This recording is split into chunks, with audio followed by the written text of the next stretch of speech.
好，我是小亮。今天带着我家金毛臭臭在村里边玩耍的时候，意外在一棵树上发现一个发干了的尸体。看到没？就在那树上呢。从外表来看，应该是白色的毛。小亮，那树上死的该不会是黄鼠狼吧？这么远我也看不清楚，先去看看到底是怎么回事，然后把它从树上弄下来，把它给埋了。臭臭走。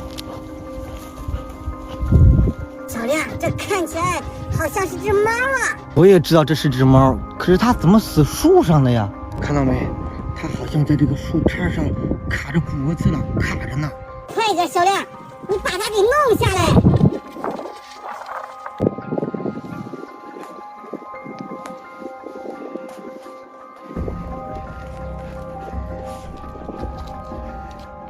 好像卡这儿了。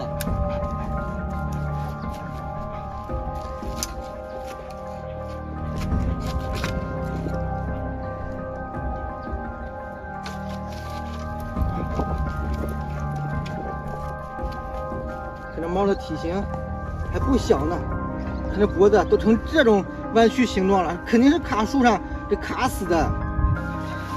挖个坑，把这猫给埋了。小亮，我觉得这事有点蹊跷啊，这该不会是人为的吧？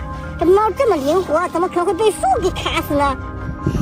你说的也对，可是这么大的猫，这人他也抓不住它呀。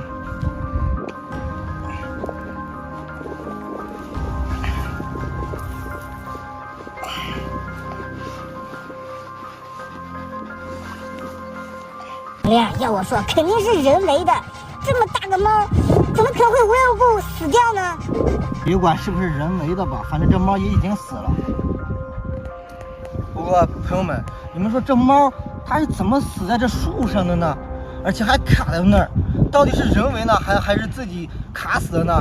如有知道的，在视频下方评论告诉小亮。有喜欢小亮的，给小亮点个关注点个赞。咱们下期再见。